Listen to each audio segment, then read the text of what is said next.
Bien, mis amados hermanos, Apocalipsis capítulo 17, versículo 9.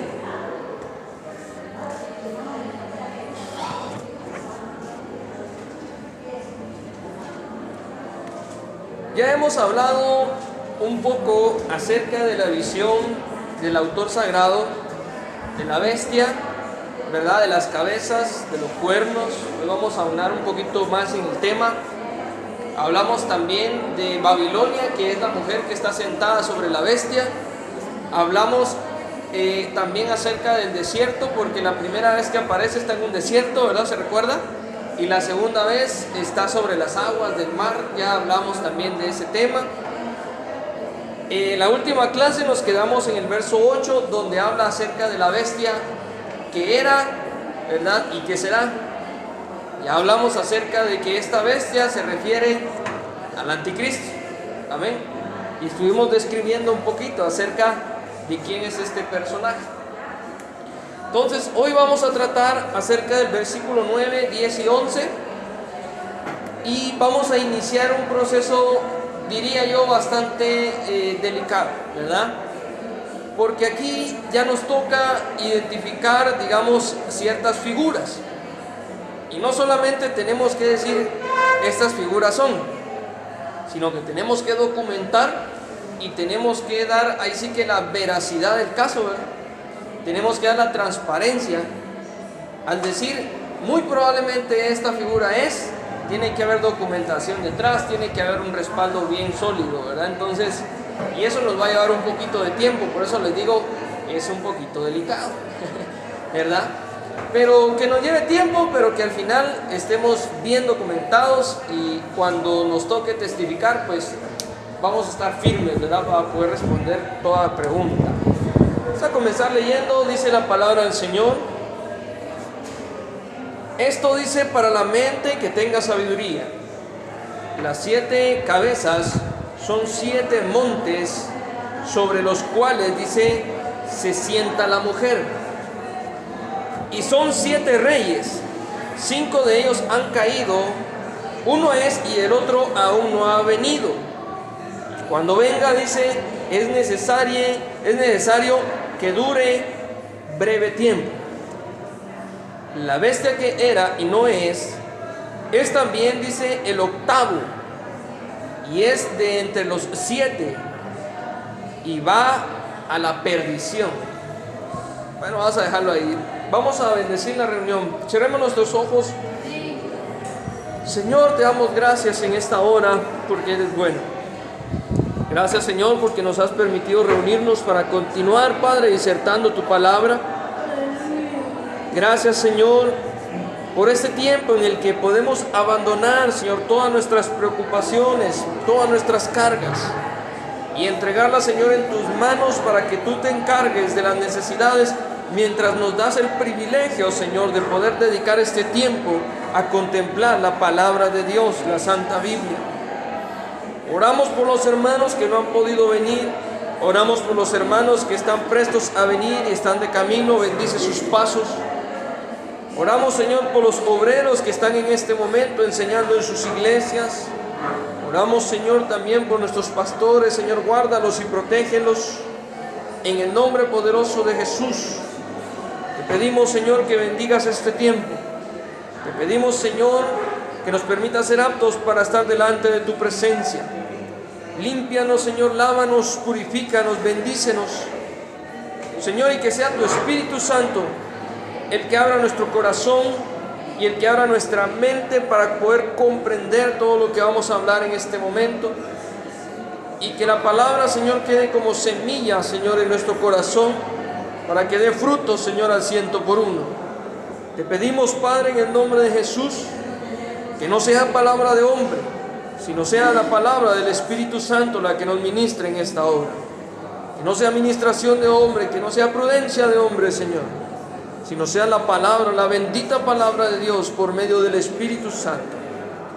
En el nombre poderoso de Jesús te entregamos este tiempo. Haz lo que te plazca, Señor.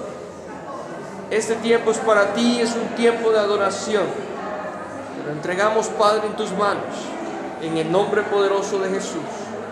Amén y amén. Bendito sea el nombre del Señor. Muy bien. Versículo 9. Del versículo 9 al versículo 11 del libro del Apocalipsis, tenemos algo que se titula, o que podemos llamar, los 10 montes y los 7 reyes. Capítulo 17, versículo 9 al versículo 11. Ahí habla acerca de 10 montes y de 7 reyes. Amén. Entonces, esos 7 montes y esos 7 reyes pertenecen a los gobiernos, o a gobiernos del sistema, digamos, de gobierno mundial, es decir, pertenecen al mundo. No está hablando acerca del reino de Dios, no está hablando acerca de la iglesia de Cristo, sino está hablando acerca de los sistemas de gobierno del mundo, y está hablando acerca de gobernantes, digamos, del mundo, que han sojuzgado no solamente al pueblo de Dios, sino también a la gente, ¿no? Al mundo. Amén. Porque estos gobernantes de los que habla la palabra no solamente han perseguido creyentes, sino también han sojuzgado a no creyentes. ¿Me voy a entender? Porque cuando hablamos de gobierno, cuando hablamos de tiranía, los gobernantes tiranos de la historia han acechado no solamente a los creyentes, ¿verdad? Han perseguido no solamente a la iglesia. Son personas que han hecho mucho daño a mucha gente y a muchas instituciones, por decirlo de esta manera. Pero que todos estos gobernantes y todos estos gobiernos, a su vez, están sojuzgados por lo que estudiamos anteriormente, ¿verdad? Babilonia. Amén. Es decir, la gran ramera con la que todos han fornicado. Todos los gobernantes de la tierra, dice, han fornicado con ella. Ella está ebria, dice, de la sangre de ¿qué? De los justos. Ya lo hemos estudiado. Y hoy vamos a hablar un poquito acerca de estos gobiernos. Y vamos a hablar un poco acerca de estos gobernantes, ¿sí? Y vamos a tratar de darle una introducción, porque como les digo, aquí nos vamos a extender un poquito acerca de quiénes son estos gobernantes, acerca de quiénes son estos gobiernos, porque es necesario, mis amados hermanos, que lo identifiquemos, porque la iglesia de los últimos tiempos, porque la condición, digamos, del mundo en los últimos tiempos, antes de la venida de nuestro Señor, podemos identificar, digamos, todos estos elementos. Amén. De hecho, son señales que nos anuncian la venida de nuestro Maestro. Amén. Son señales previas, que ya en la historia han sucedido, pero que antes de la venida del Señor nos sirven como alertas antes del cumplimiento de la palabra de Dios. Amén. Versículo 9 dice, esto dice para la mente que tenga sabiduría. Vamos a dejar ahí y les voy a leer un paralelo, porque muy pocas veces el autor sagrado, cuando empieza a describir algo, usa esta expresión. ¿Cuál expresión? Esto es para quien tenga sabiduría, ¿verdad? No sé si ya lo notó, pero hemos leído 17 capítulos y, si la memoria no me falla, solamente en 2 ocasiones el autor sagrado usa esta expresión. Esto es para quien tenga sabiduría, ¿verdad? Así que hay que hacer un énfasis, hay que hacer un remarque, un encuadre de esta expresión, porque es una expresión muy poco común en la palabra de Dios. Si usted va a los evangelios, si usted va a las cartas paulinas, si usted va, por ejemplo, a los libros proféticos, usted va a los libros históricos, puede ir, por ejemplo, a Proverbios, a Salmos, y busque la expresión, y se va a dar cuenta que es muy rara. Amén. Es muy raro encontrar una expresión de esto es para quien tenga, dice, sabiduría. Ahora, ¿qué nos quiere tratar de enseñar el autor? Vamos a leerlo. Dice, en la nueva traducción viviente, dice, así dice aquí se requiere, dice, una mente con entendimiento. Entonces, vamos a ver.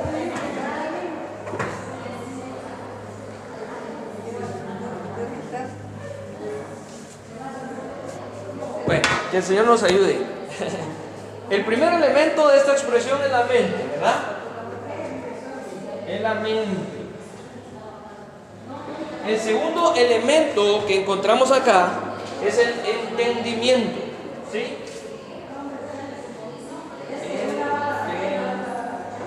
Entendimiento. Muy bien. Voy a leer otra traducción. La traducción de Dios habla hoy, en la versión del año 96, dice: aquí se verá quién tiene sabiduría y entendimiento. Si se da cuenta el cambio de la traducción, ¿verdad? En la traducción viviente dice: aquí se requiere. El decir aquí se requiere es como que el autor estuviera anunciando que para entender ciertos pasajes de la Biblia es necesario una preparación previa. Amén. Aquí se requiere, aquí se necesita. Amén. Pero en la traducción de Dios habla hoy dice: aquí se verá quién. En otras palabras, en la primera traducción entendemos que aquí el estudioso bíblico necesita ¿qué? Una preparación. Amén. Como quien dice, no es que usted abra y empiece a hablar de profecía bíblica porque hoy se le ocurrió, ¿me va a entender? Se necesita una preparación previa, se necesita un estudio previo, se necesita consultar fuentes, se necesita comparar traducciones, etcétera, etcétera. Toda esa labor de investigación, ¿me voy a entender? La primera traducción nos da esa figura, que necesitamos una preparación previa. Aquí se requiere preparación, ¿verdad? Se requiere preparación ¿para qué? Para que nuestra mente tenga suficiente entendimiento. O sea, sin la preparación su mente no es capaz de entender ciertas cosas. Necesita la preparación. En la traducción de Dios habla hoy dice: aquí se verá quién tiene sabiduría y entendimiento. O sea que en esta traducción se da por sentado de que quien estudia profecía bíblica ya goza de preparación. Amén. Se da por sentado. Es decir, el escritor deduce que usted ya sabe Biblia, pues, ¿verdad? Y como usted ya sabe los principios bíblicos necesarios, entonces el Señor a usted lo ha llamado a entender profecía bíblica. ¿Ya? Pero en la expresión de aquí se verá quién tiene sabiduría y entendimiento, bueno, esto ya nos hace una separación. ¿Qué separación? Hay personas que tienen una preparación adecuada. Mira conmigo, adecuada. Y hay otras personas que tienen una preparación no adecuada. Amén. No han estudiado lo suficiente. No han tenido los maestros adecuados. Las fuentes no son fidedignas. Entonces aquí dice: se verá quién está realmente preparado. Porque el que está debidamente preparado, su mente tiene el entendimiento para comprender estas cosas. Pues el Señor tenga misericordia, ¿verdad? Ya vamos ahí tocando ese tema. Mire pues, Biblia de lenguaje sencillo.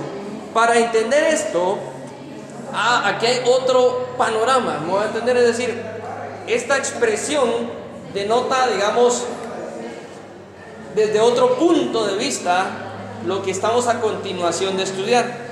El primer punto de vista es aquel en el que se le recomienda al estudioso bíblico tener una debida preparación para que su mente pueda tener entendimiento.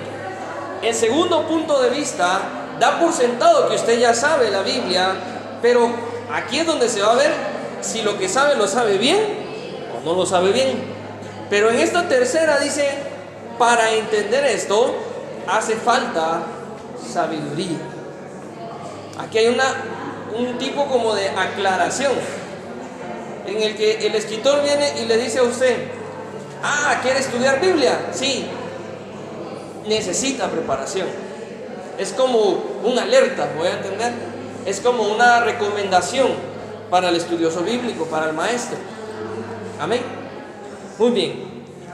En la Nueva Versión Internacional dice: en esto consisten el entendimiento y la sabiduría. ¿Se da cuenta? Ahí ya lo explica. Amén. Entonces tenemos, digamos, la primera, que le anticipa a usted lo que se requiere. La segunda, que es como que lo van a poner a usted a prueba para ver si lo que usted ya sabe es bien aprendido o no es bien aprendido. Y la tercera es una alerta en la que yo quiero estudiar profecía bíblica, entonces el maestro me dice a mí: bueno, necesitas preparación. En esto consiste el entendimiento y la sabiduría, en la preparación. Amén. Dice la Biblia Peshitta en español, dice: aplique aquí la inteligencia quien tenga sabiduría. Es un tono de orden, ¿verdad? Y la palabra aquí clave es que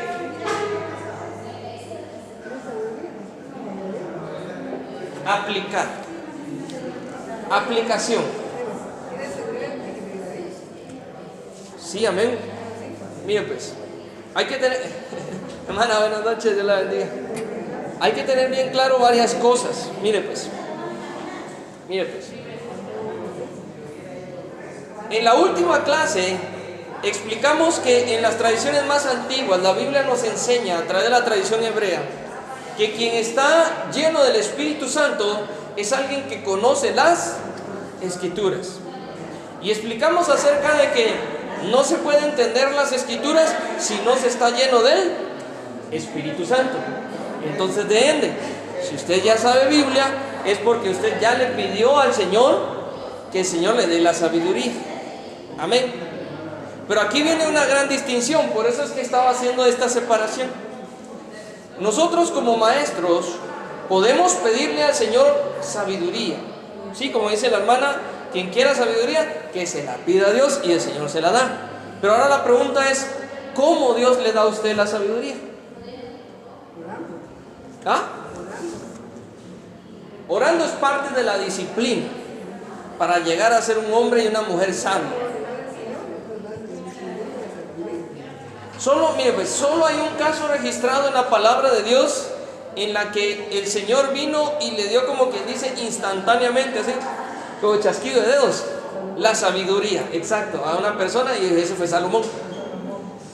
Que él pidió y en ese momento el Señor le dijo: te voy a hacer bien el hombre más sabio, y como que fuera por chasquido de dedos, ¿no? En ese instante la voluntad de Dios, Salomón de alguna manera, conforme a la voluntad de Dios, su mente fue cambiada y se convirtió en el hombre más sabio en ese instante. Pero bíblicamente hablando, en todos los personajes bíblicos, aparte obviamente del Señor Jesucristo que le dio la sabiduría, ¿verdad? En todos los hombres de Dios ha sido el único caso que ha sido registrado que sucedió esto, que fue así, instantáneo. De ahí los demás, por ejemplo los profetas, por ejemplo incluso Moisés, los profetas, los apóstoles, todos pasaron por una ¿qué? ¿Por una qué? Preparación. Otro personaje aparte de Salomón que instantáneamente, ¿verdad?, haya tenido sabiduría así, por chasquido de dedos, bíblicamente hablando, ¿verdad? Obviamente el Señor Jesús. De hecho el Señor Jesús le dio su sabiduría a Salomón, ¿verdad? Pero estoy hablando de los siervos de Dios, estoy hablando por ejemplo, de los 12 apóstoles, del apóstol Pablo, del profeta Juan, ¿verdad?, que escribió el libro que estamos ahorita estudiando, de los profetas, Elías, Ezequiel, Zacarías, Daniel. Estoy hablando acerca, por ejemplo, de los reyes, ¿verdad? Estoy hablando acerca, por ejemplo, de David. Estoy hablando de Moisés, es decir, todas las figuras bíblicas. Jonás, todos ellos llegaron a ser hombres muy sabios, muy entendidos en el Señor, pero todos ellos pasaron por por una preparación. Eso es lo que les quiero tratar de enseñar ahorita, que lamentablemente se está enseñando que sabiduría, usted viene, dobla rodillas y al igual que Salomón en el instante, ¿verdad?, usted ya sabe la Biblia de la A a la Z. No quiero que me malinterprete, quiero que me entienda, ¿verdad? Que me entienda cuál es el proceso que la Biblia nos enseña. Amén. ¿Quiere sabiduría? Pídasela a Dios, pero lee la Biblia, pero medita en las Escrituras. ¿Será que va a los estudios bíblicos? ¿Será que hace sus investigaciones? ¿Me voy a entender? La fe, dice la palabra, sin obras es una fe muerta. Si usted le pide a Dios que le dé sabiduría, usted por la fe cree que Dios le va a hacer un hombre y una mujer sabios, ¿verdad que sí? Pero eso tiene que ir acompañado de ¿qué? De una acción. ¿Cuál acción? Para yo llegar a ser sabio, tengo que estudiar, pues, ¿verdad? Tengo que prepararme. Y nada lejos de la realidad. Hoy por hoy, esa es una de las razones por las cuales existe nuestro amado Instituto Bíblico, ¿verdad? ¿Cuánto pastor no llega ahí a decir es que yo vengo aquí porque quiero aprender más? O sea, quiere ser una persona que de mente entendida. Amén. Ahora, si quiere usted sabiduría, pídasela a Dios. Pero tiene que estar bien consciente que bíblicamente hablando, llegar a ser un hombre sabio requiere ¿qué? Estudio, preparación, pasar pruebas, incluso ser puesto a prueba en nuestra fe. O sea, no, ese es el cuadro que yo quiero que usted entienda. No es algo en el instante, ¿verdad? El Señor lo prueba antes de darle esa gran bendición, ese gran tesoro que se llama sabiduría. Amén. El Señor lo pone usted a prueba, a mí me pone a prueba.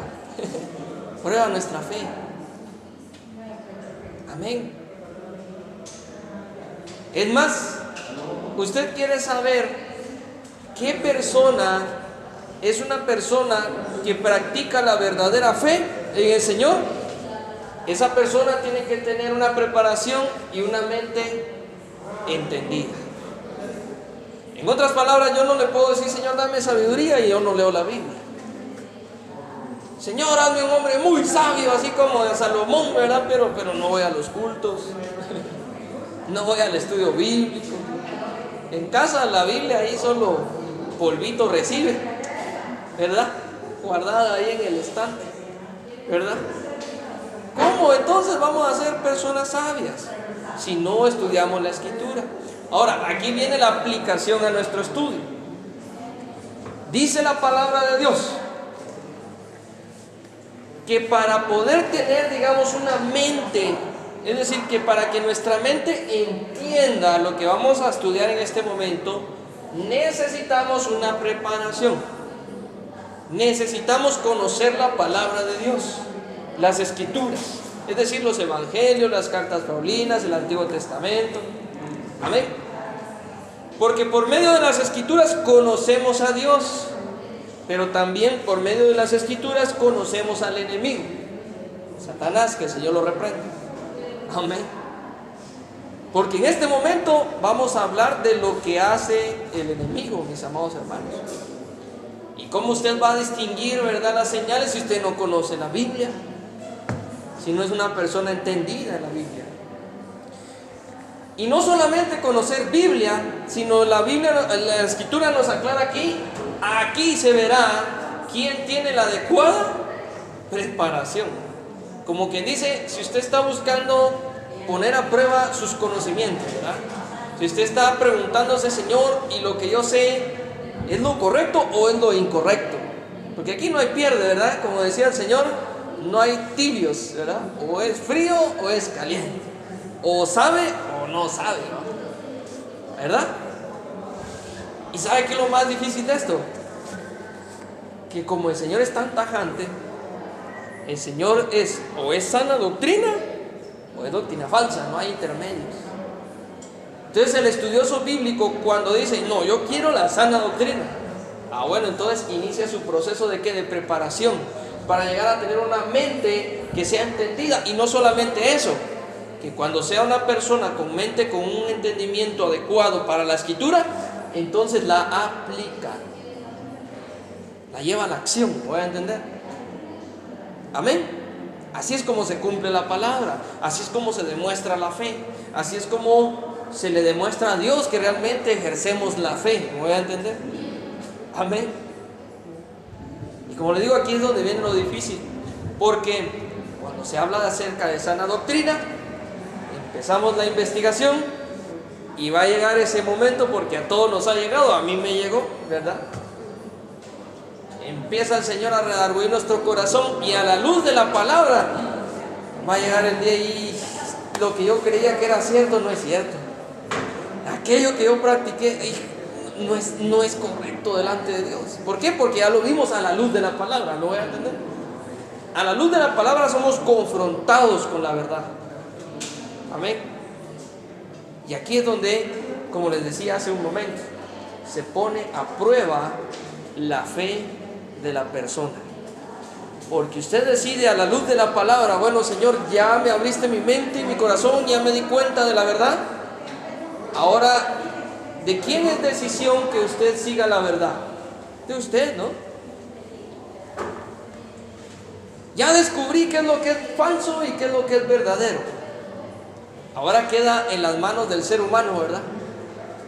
Tomar la decisión de caminar ese camino de la verdad o continuar como venía antes de descubrir, ¿verdad? La verdad.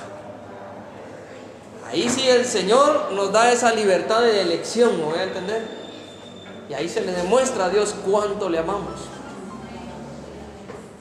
Recuerda que el Señor Jesucristo le dijo a su apóstol, ¿verdad? Pedro, ¿me amas? ¿Qué le dijo Pedro? Señor, yo te amo, ¿verdad? Segunda vez, Pedro, ¿me amas? ¿Verdad? Sí, Señor, yo te amo, ¿verdad? La tercera vez dice la Escritura que Pedro se entristeció, porque Pedro pensó, dice la Escritura, de que el Señor no le creía. Como que si el Señor le hubiera visto su corazón y hubiera encontrado de que aunque Pedro le hubiera dicho, sí, Señor, te amo, en el corazón de Pedro, realmente él no lo amaba. Eso pensó Pedro. Dijo, pero si hasta yo, hasta mi cuenta me he dado, ¿verdad? Que no amo al Señor como yo creí que lo amaba. Y se puso triste.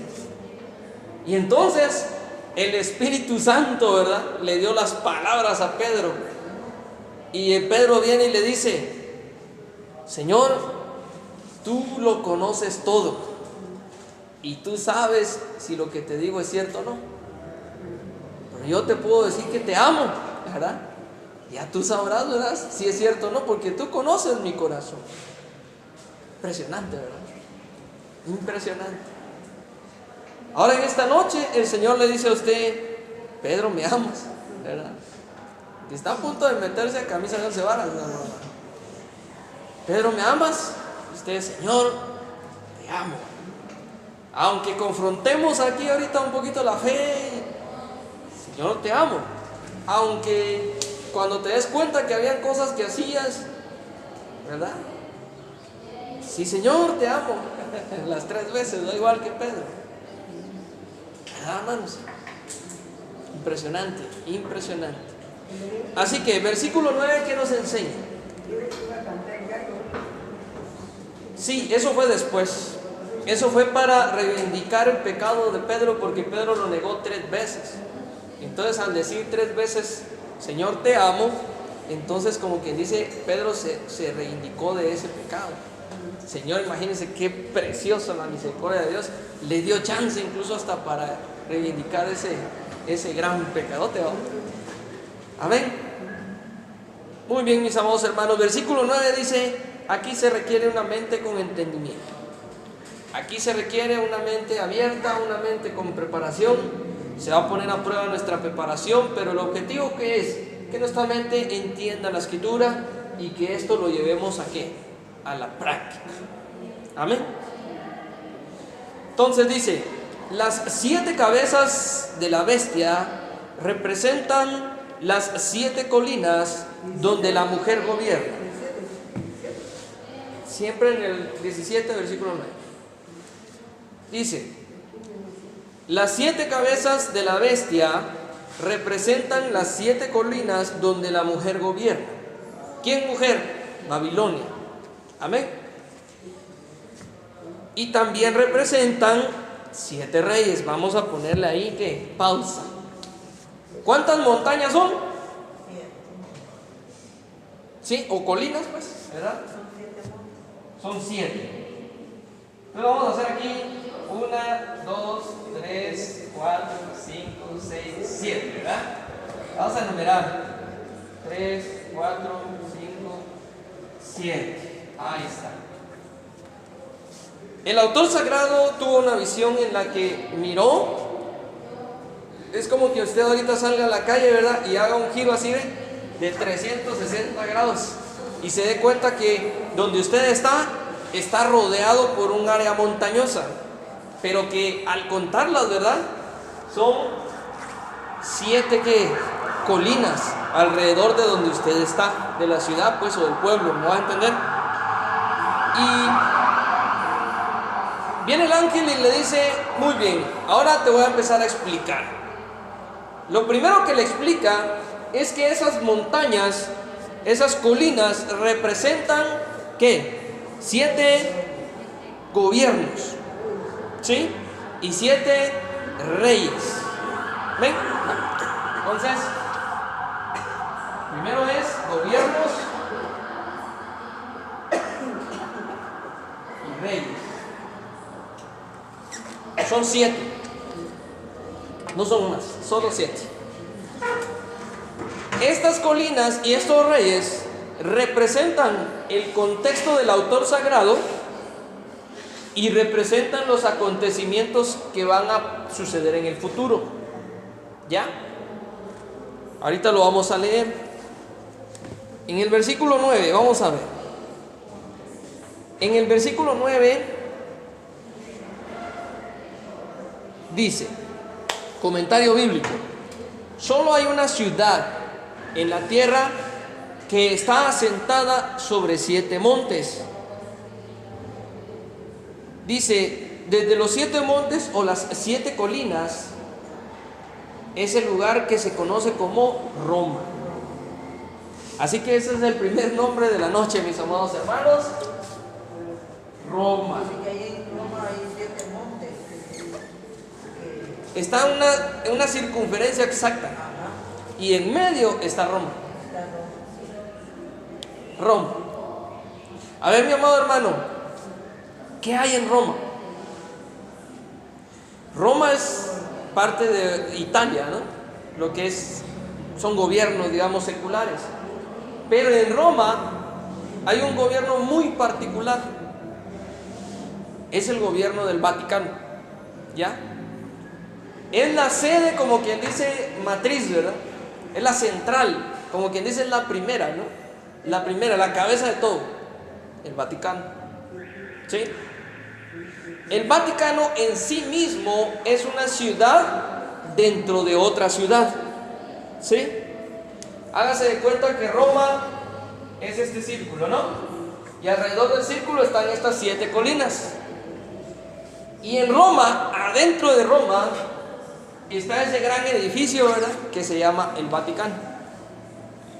Muy pocas personas saben o conocen que el Vaticano en sí mismo se ha declarado una nación, un estado. ¿Sí? Cuando usted vaya al Vaticano y lo van así de turistas, ¿verdad?, para entrar al Museo del Vaticano, visa en mano, ¿verdad?, pasaporte, porque está entrando a otro lugar, a otro país, ¿me van a entender? Interesante. Ellos se declararon país. Ese edificio entero es un país. ¿Ya? Usted está así en la entrada, mire, de este lado está Roma. Cruza la rayita, Vaticano. Ya pasó a otro país. Cruzó la frontera, ¿no? ¿Me va a entender? Por eso es que Roma, el Vaticano, tiene la estructura que tiene. ¿Voy a entender? Las iglesias católicas, mis amados hermanos, y aquí es donde vamos a empezar a profundizar. Las iglesias católicas son una especie como de sedes, como de gobernaturas, como una especie de embajadas. Porque todas las iglesias católicas pertenecen a el Vaticano. En otras palabras, si usted va aquí cerquita, la que está aquí, va, del otro lado de la avenida, ¿verdad? Y usted le pide ahí al sacerdote, al principal, ¿no? ¿Cómo le dicen al que está de turno? Tiene su nombre, ¿verdad? Al obispo, ¿qué? ¿Cómo le dicen?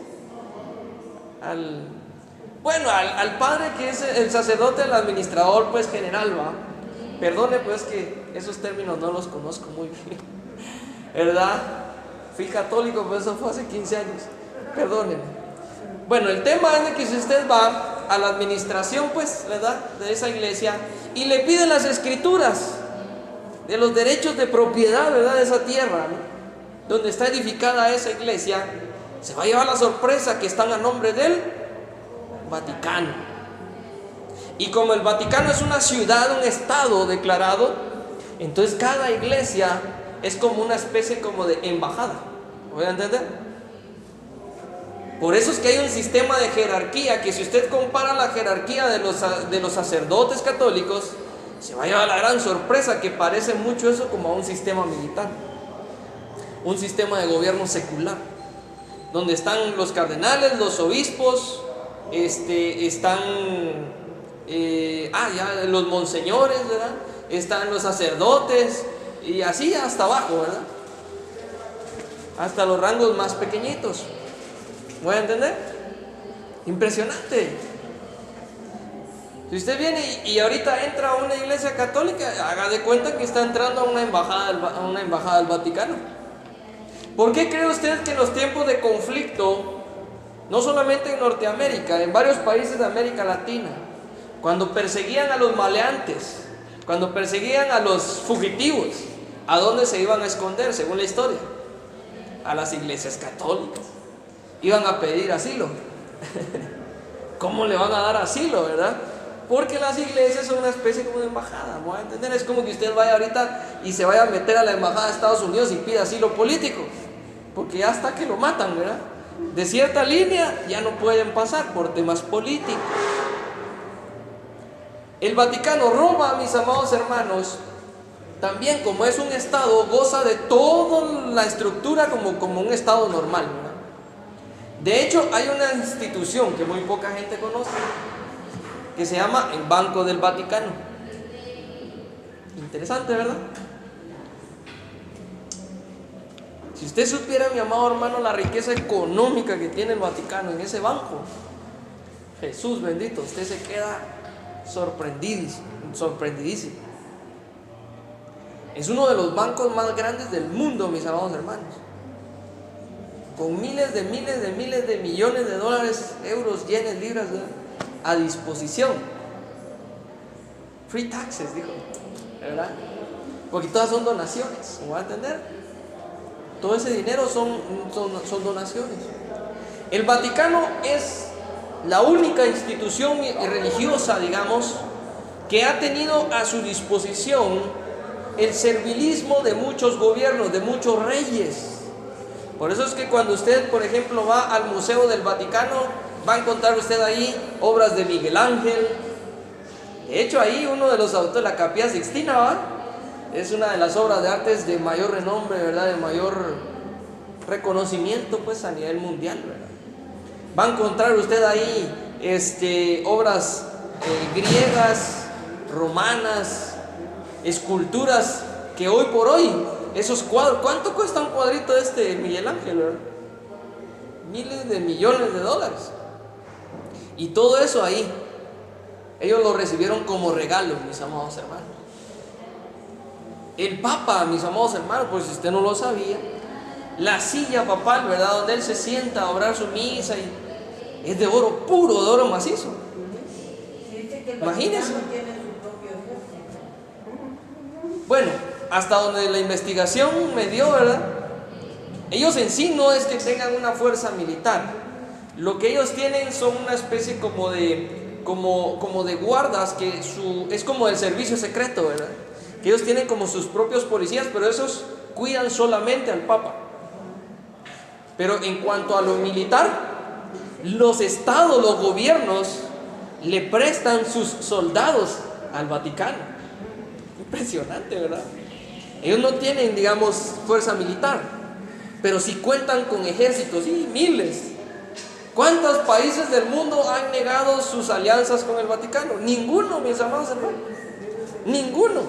El que toca al Vaticano toca a todo el mundo. O sea, políticamente hablando, ahí ni meterse, dirían por ahí, ¿va? ¿Vamos a entender? Es impresionante, mis amados hermanos. Qué impresionante, ¿verdad?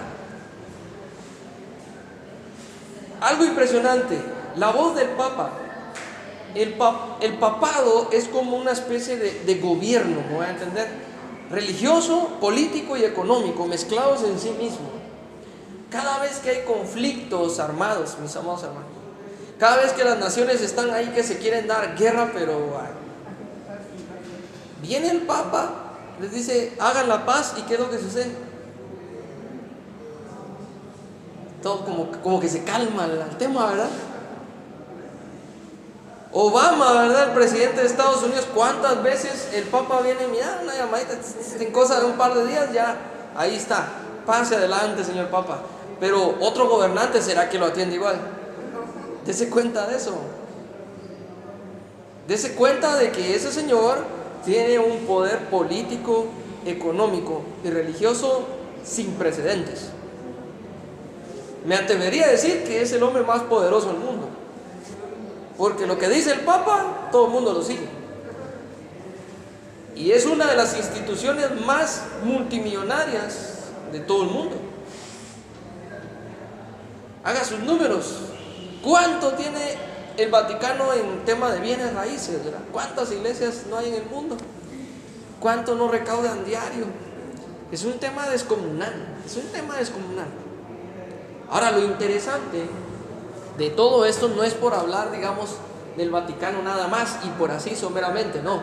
Lo interesante es que es un estado dentro de otro estado. Son independientes. Interesante. Y lo interesante es que están justo en medio de las 7 colinas. Y esas colinas representan 7, ¿qué? Reyes y 7 gobiernos. Impresionante. Y sobre estas colinas y sobre todo esto está aquella mujercita, ¿verdad? De la que hablamos. ¿Así ven? Vamos a poner aquí así, el dibujo, ¿verdad? Está sentada sobre la bestia que representa, la bestia representa todo esto, ¿vamos a entender? ¿Eso qué quiere decir? Ya lo explicamos. Significa esclavitud, significa sojuzgar. Babilonia está sobre las 7 gobiernos, sobre los 7 reyes. Y al centro de todo esto está Roma. Impresionante, ¿verdad? Vamos a ir tejiendo poquito a poquito.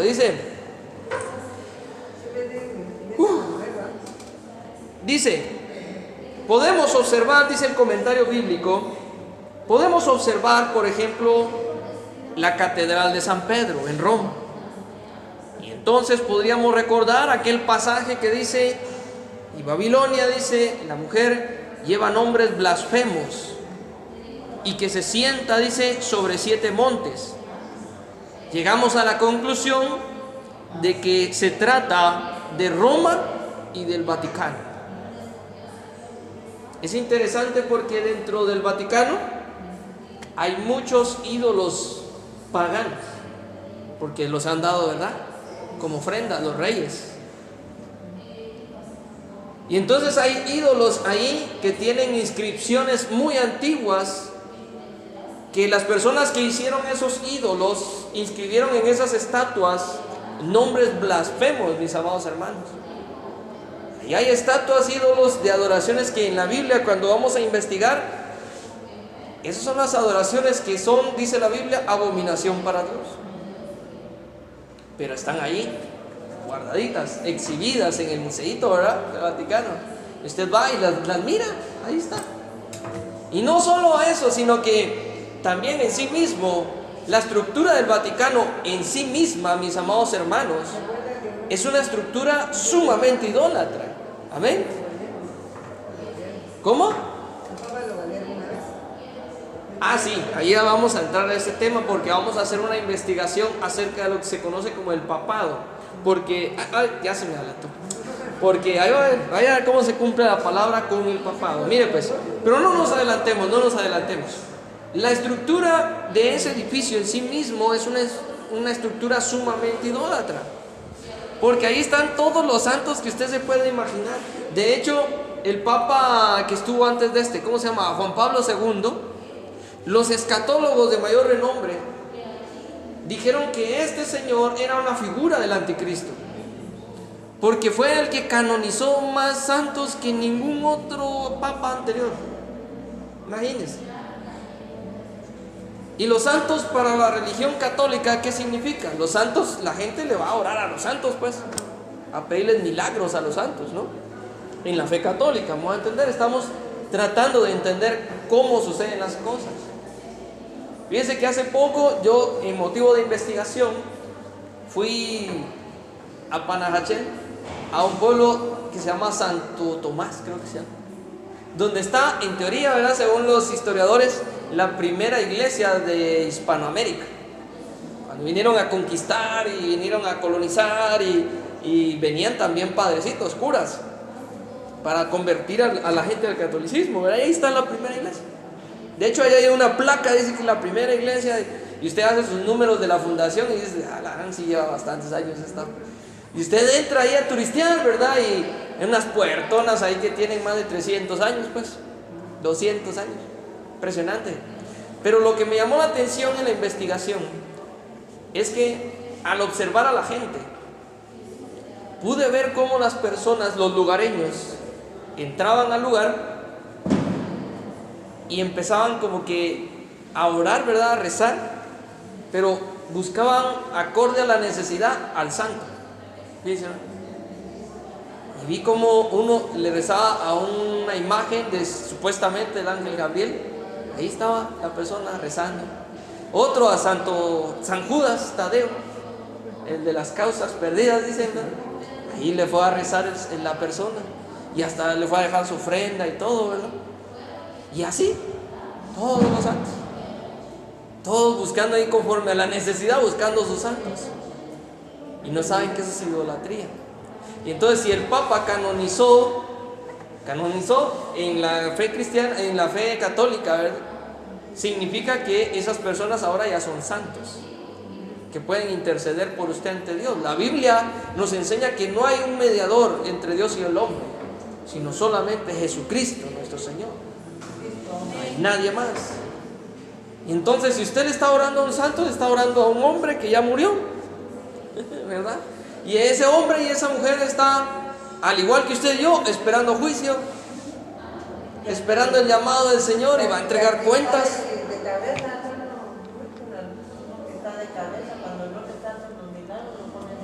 De cabeza, no me acuerdo, hermano.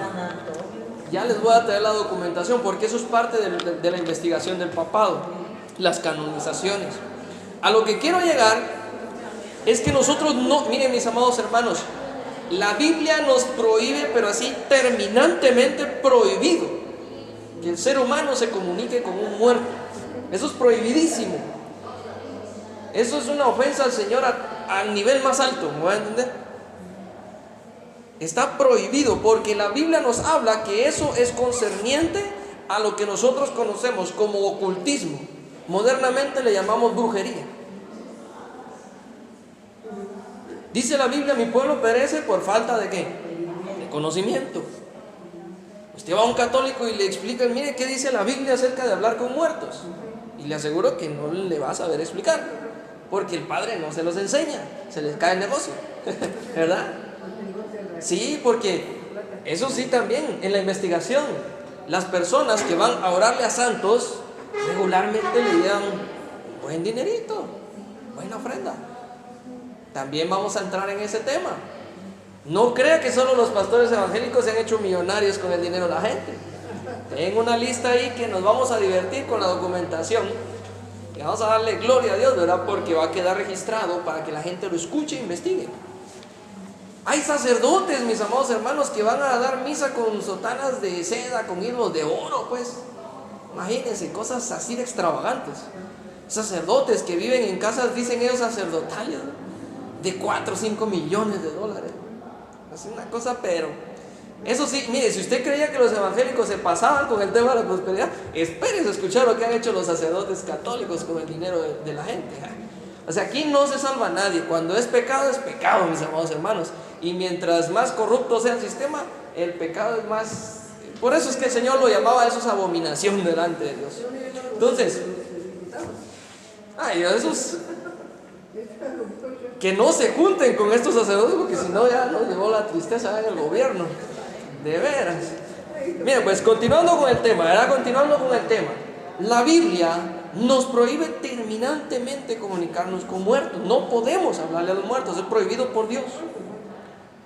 Todas las personas que han fallecido están muertas, están esperando, digamos, la llamada del Señor. Recuerden eso.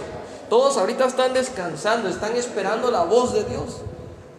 Daniel habla acerca del tema. En aquel día, ¿verdad? Volveremos a la vida, unos resucitarán para bendición y otros resucitarán para la vergüenza.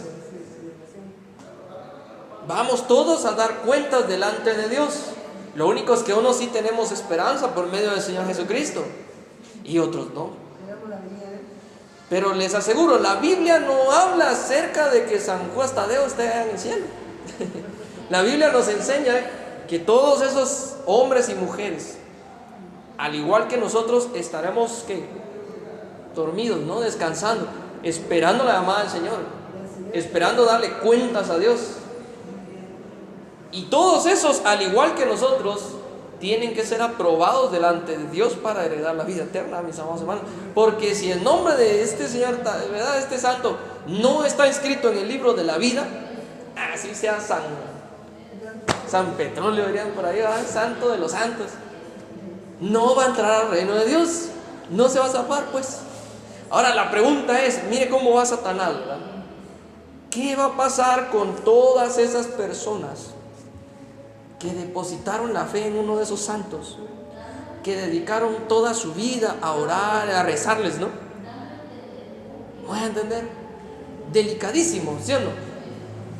Delicadísimo, porque están actuando de una manera que es totalmente rechazada delante de Dios y creen tener esperanza, pero realmente no la tienen, porque el único mediador entre Dios y los hombres es Jesucristo. No hay nadie más. El catolicismo enseña que la Virgen María, un montón de temas, ya los iremos estudiando. Tampoco, el único entre los Dios y el hombre es Jesús. Es Jesús. No hay otro. Amén. Se da cuenta lo que se esconde ahí en Roma. Y eso que estamos empezando, ¿verdad? Dice, vamos a ver, Roma y el Vaticano. En este lugar, sus dirigentes, dice, están vestidos de púrpura y escarlata. Es cierto, ¿sí? Los obispos, creo que le llaman, púrpura y escarlata. Y hay muchas joyas y riquezas de dudosa procedencia. Los nombres blasfemos, dice, son los nombres que ella utiliza desde su concepción por Constantino. Usted va a la historia, se va a dar cuenta que realmente el Vaticano inició con un gobernante del mundo, que se declaró él el primer papa, como quien dice, ¿verdad? El primer... No, es un gobernante, es un antiguo emperador romano, Constantino. Y él vino, no, vamos a darle orden al tema. Vamos a fundar, dice, una iglesia universal. Por eso el catolicismo, católico significa universal. Y ahí sí que se adoptaron ellos el nombre y dijo, bueno, ahora vamos a venir y nos vamos a poner de común acuerdo y de todas las doctrinas, y ahí están los manifiestos. Y va a haber una jerarquía para darle orden, y ahí están las jerarquías. Pero eso sí, Constantino dice, aquí yo soy el primero. El primer papa, como quien dice, ¿verdad? Ahí sí, ese sí es el primer papa, no es Pedro. ¿Verdad? En el catolicismo se enseña que Pedro es por aquel texto que es la roca, ya lo hemos estudiado también, ¿verdad? Que es mal interpretado, mal enseñado. Pero realmente este fue uno de los primeros. Dice, ella es regida por Pontifex Maximus, o el sumo pontífice, el emperador de Roma, que se sienta, dice, sobre muchos pueblos, tribus, muchedumbres y naciones y lenguas. Este emperador de Roma, por supuesto, dice, es el Papa, y es el regidor, dice, de la gran ramera. ¿Amén? ¿Ah? Sí, mire, pues le estamos tratando de dar orden. Ya vamos a entrar en detalles históricos y todo el tema. Pero aquí Roma, y aquí está el Vaticano, y en el Vaticano está el Papa, el sumo pontífice, o como se diría, el Pontifex Máximo, ¿verdad? Pero este personaje, dice, gobierna a todos estos pueblos y naciones, y a todos estos reyes, como figura de todos los sistemas de gobierno mundial, ¿me voy a entender? Por eso le digo, este pasaje nos habla del tiempo de Juan, porque Juan de hecho identifica estas colinas con las colinas de Roma. Él se estaba refiriendo al imperio romano, ¿verdad? Porque esos eran los tiranos que en ese momento estaban sojuzgando al pueblo judío. Entonces hay mucho de la historia de la época de Juan, ¿me voy a entender? Pero al hacer un análisis nos vamos a dar cuenta que estos gobiernos también son figura de los gobiernos que han pasado por la historia, y que ya han pasado todos y estamos esperando el séptimo, ¿no? El último. Y que este sumo pontífice, ¿no?, es figura de uno de los personajes, ¿verdad? Es conocido también como el falso profeta. Ya vimos que el anticristo está en los gobiernos, ¿verdad? Y el falso profeta está aquí, ¿verdad? En el ámbito, digamos, más religioso. Dice, sus hijas son todas las religiones inventadas por el hombre, incluyendo aquellas que dicen que la Biblia dice, o la Torá está clavada en la cruz. Ahora bien, los nombres blasfemos son los nombres de Baal, los Baalim, esto es todos los apelativos utilizados para llamar a nuestro Elohim Yahvé, en vez de invocar su nombre como es ordenado a través de la Escritura. Todos los apelativos a Señor es Baal o Hashem, y ahí vienen todas las descripciones griegas, las descripciones del nombre de Dios. ¿Verdad? Impresionante. O sea que no todos los que dicen Dios pronuncian el nombre divino. Impresionante. Y no todas las religiones, como dice el comentario bíblico, adoran a Dios, al Dios verdadero. Aunque se hagan llamar pentecostales, ¿verdad?, aunque se hagan llamar evangélicas, ¿van a entender? No todo el que dice que es creyente lo es. Qué impresionante. ¿Se da cuenta? Y todas esas religiones, dice, son las hijas de esta ramera, ¿verdad?, sojuzgada desde Roma. Amén. Dice, es notable que los colores púrpura y escarlata son los que más identifican al clero de la Iglesia Católica Romana. Escarlata es el rojo, es el color de los sombreros, las túnicas y las medias de los cardenales. Ahí está.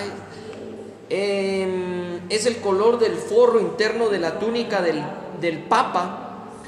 El mismo color se destaca en los uniformes en la guarda, en el Vaticano, y también dice en la alfombra que pisa el Papa cuando obra la misa, ¿verdad?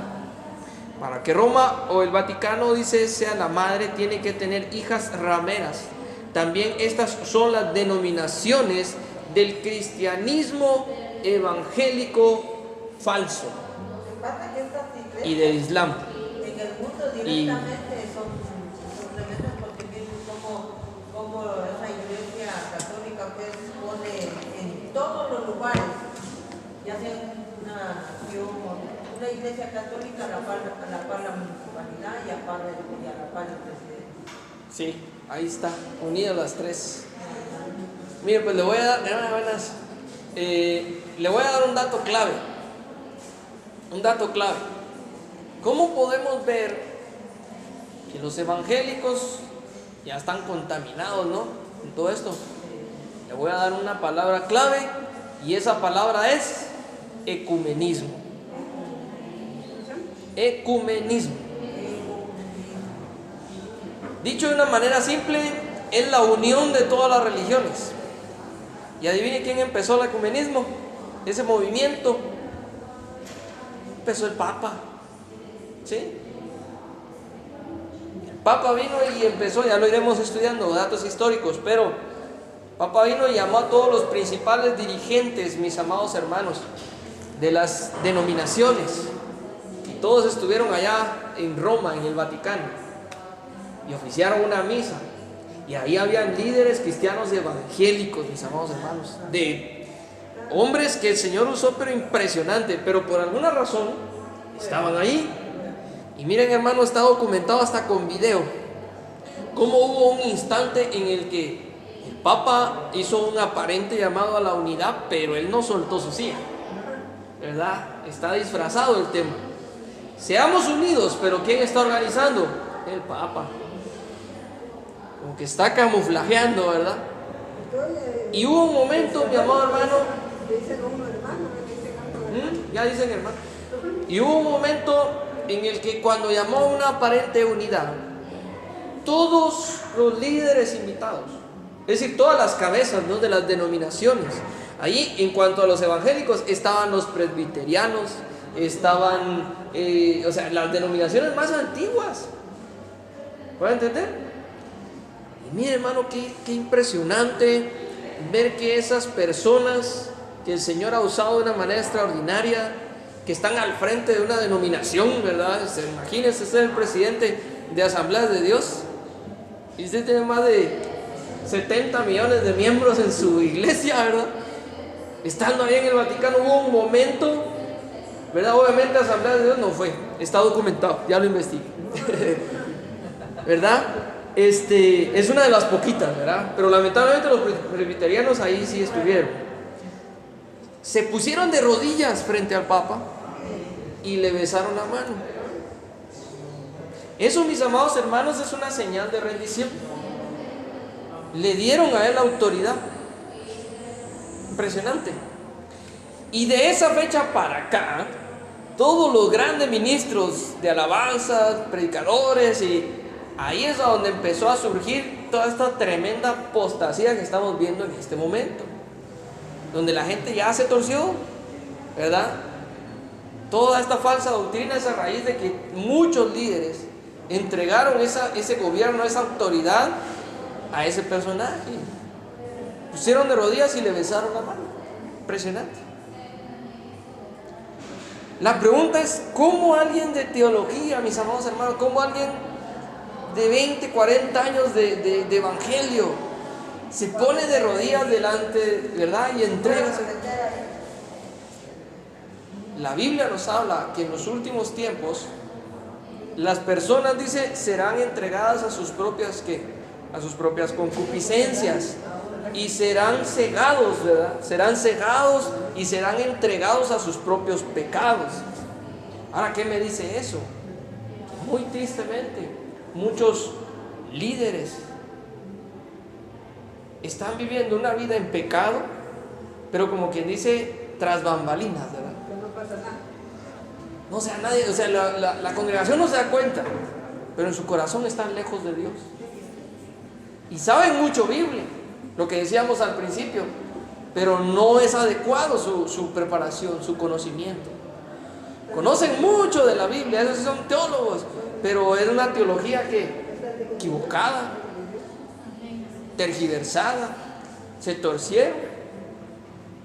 Qué terrible, ¿verdad? Vamos a terminar leyendo. Dice: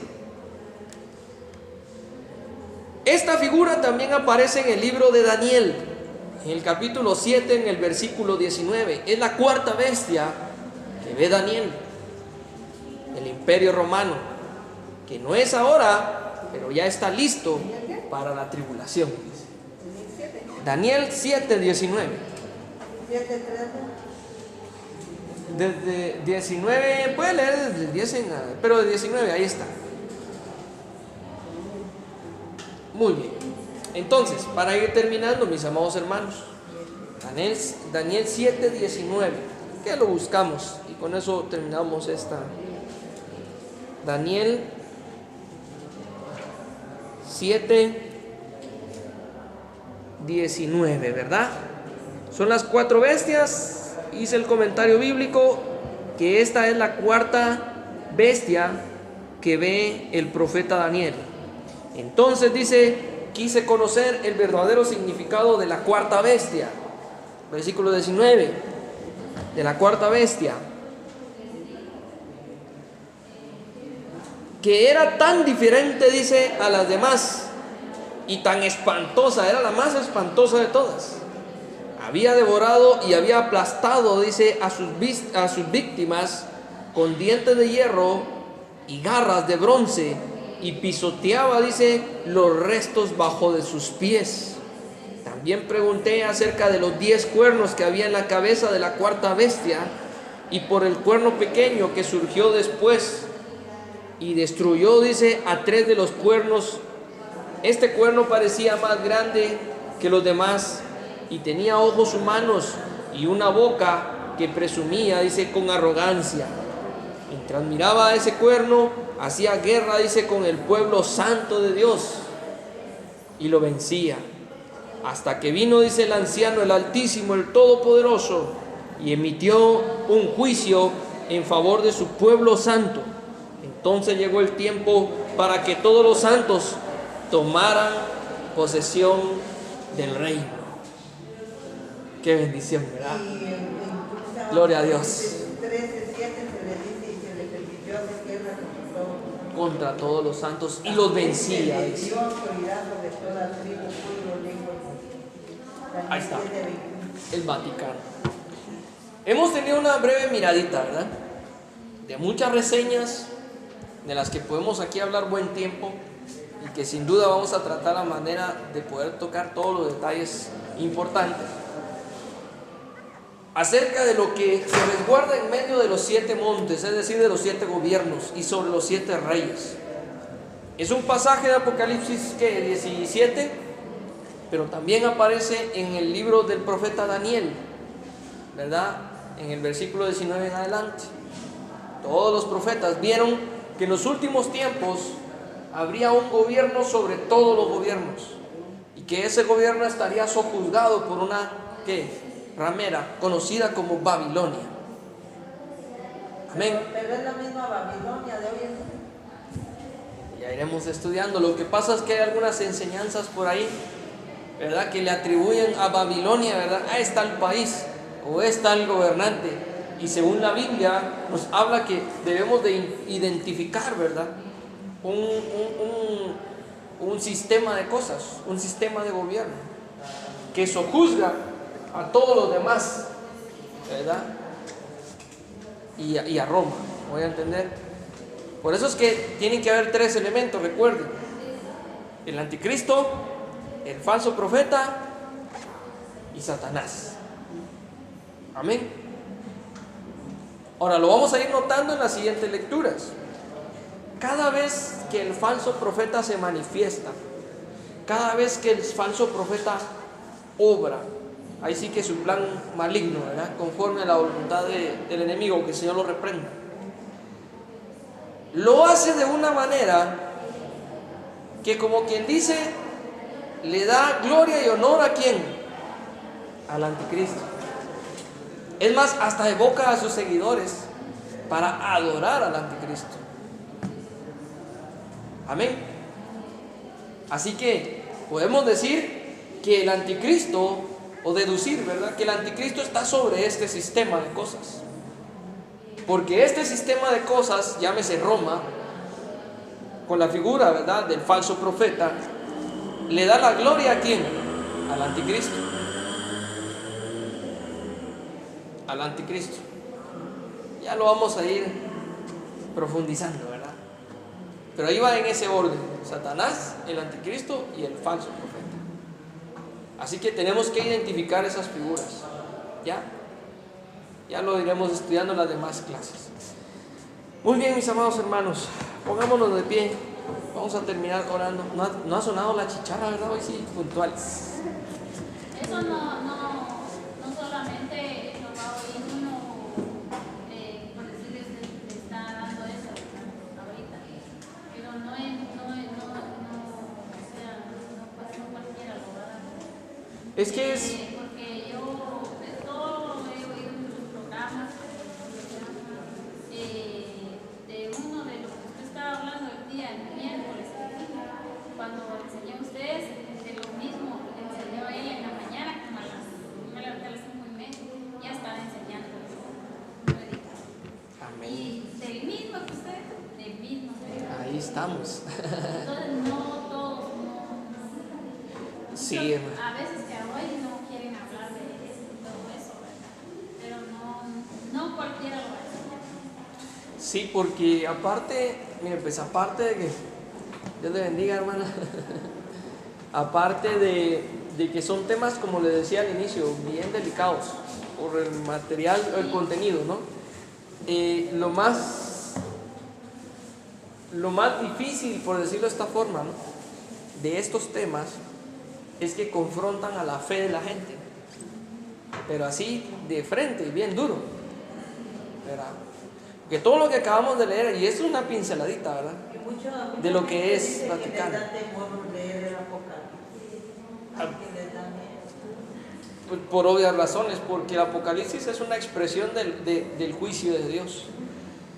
Y obviamente, si usted no se ha arrepentido y no ha nacido de nuevo y su esperanza no está en Jesucristo, usted lee el Apocalipsis y prácticamente está leyendo lo que le va a pasar en el futuro.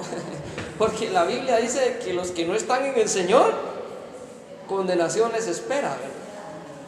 Es bien radical la Biblia. Entonces imagínense quién va a querer leer el Apocalipsis si no es algo, ¿verdad? Todo el mundo va a tener miedo. Pero los que tienen esperanza se llenan de gozo. Amén. Me dice, mamá, me dijo, yo nunca había oído eso. Ah, qué bendición. Estaba enseñando al hermano, y uno nunca sabe, y Qué bendición. qué bonito lo que es. Pues gloria a Dios, ¿verdad? Que el Señor nos siga ayudando. Sí, Que el Señor nos siga ayudando. y hay que pedir al Señor que nos ayude. Está bien interesante. Vamos, si el Señor lo permite, para ir aunando en esto, la próxima clase vamos a hablar acerca de los 7 gobiernos y vamos a dar un vistazo así rapidito a un estudio bíblico. Ese es un estudio bíblico teólogo, ¿verdad?, sistemático, que es acerca del papado. ¿Quién es el papa? ¿Qué representa el papa? ¿Quiénes han sido los papas? ¿Cómo han llegado a ser papas? Y se va a llevar sorpresas, mi amado hermano, de todo lo que ha pasado en eso. Hay en esos canales de católicos, he visto documentales de España, todo eso, No. De hecho, y les doy un entremés, ¿verdad? Hay papas que llegaron a tener hasta 3 o 4 mujeres. adentro. Hay papas que han tenido hijos con mujeres casadas. En el papado nació un pecado, ahí sí que nació un pecado, ¿verdad?, que se llama, ¿cómo se llama? El tema de los niños se llama, que los sacerdotes empezaron a abusar, ¿verdad?, de los niños.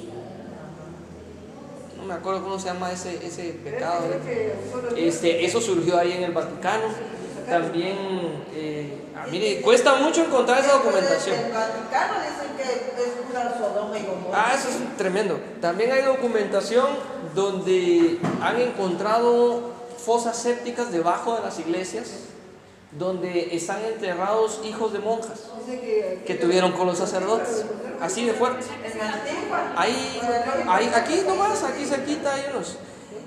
Hay documentación, le voy a decir, ¿de qué más? Se me escapó. El otro miércoles, ¿verdad? En fin, es un tema bien delicado. ¿Ah? ¿Dónde? En el bíblico. Ahí estaba. Ah, sí, es que estaba la clausura. La clausura. Una bendición. El domingo, mire, pues el domingo se sale de la iglesia a las 3 de la tarde. Entonces calculamos estar aquí abajito más o menos como a las 3:30, 4 menos cuarto. Porque el culto lo estamos planificando empezar tipo 6 de la tarde para terminarlo 7 más o menos. Y como a las 8 ya venir de regreso. Entonces lo que podemos hacer es que, ¿verdad? Ya de regreso pues pasemos en un punto ahí estratégico, ¿verdad? Para que ya cada uno por su casa y después ya subimos otra vez, ¿verdad? Allá a la iglesia. Sí, una vez vigilia. No, el viernes me toca a mí vigilia, que sea. Bueno, hermanos, es un tema bien interesante, bien revelador, ¿verdad? Pidámosle al Señor que nos dé las fuerzas y que la documentación sea bien, ¿verdad? Pásame. Ah, sí, ya me acordé. Hay documentación, se las voy a traer también. Quisiera tener imágenes acerca de la Virgen de Guadalupe. Hay verídico que no existió ni el, ¿cómo se llama? El indio Juan, ni Juan Diego. No hay nada, o sea, es bien fuerte. Y saben que las investigaciones fueron hechas por ex sacerdotes, porque la comisión a la que pertenecían los que hicieron estos documentos, se trataba de darle validez a la canonización de Juan Diego, porque iba a ser canonizado. Y parte de la investigación tiene que validar de que realmente ahí está la tumba de Juan Diego para que lo vengan a canonizar. Pero ¿sabe qué? Impresionante. Ahí estaba la lápida buscaron la tumba debajo de las iglesias, debajo de la iglesia que supuestamente construyó, y no la encontraron. Buscaron en los registros municipales y no lo encontraron. En fin, hicieron pruebas incluso, y cuando salió todo a luz, los científicos vinieron y dijeron: queremos hacerle una investigación al manto donde supuestamente ahí está la pintura de la Virgen, ¿verdad? Y hasta el día de hoy el Vaticano no ha soltado ese no quieren que hagan experimentos porque viola la fe de la gente, tantos argumentos, ¿verdad? Pero cuando se dio a luz todas estas situaciones, híjole, hermanos, todo esto va a estar bien interesante en los próximos días. Bien, hermanos, Dios les bendiga. Vamos a terminar orando. Señor, te damos gracias en esta hora porque eres bueno. Gracias, Señor, porque nos estás ayudando, Señor, a poder comprender lo precioso de la verdad que tú nos presentas a través de las Sagradas Escrituras, Señor. Danos la fuerza, Señor, necesaria para continuar nuestro caminar. Danos, Señor, la fuerza, Señor, para poder sobrellevar todas estas pruebas, Señor.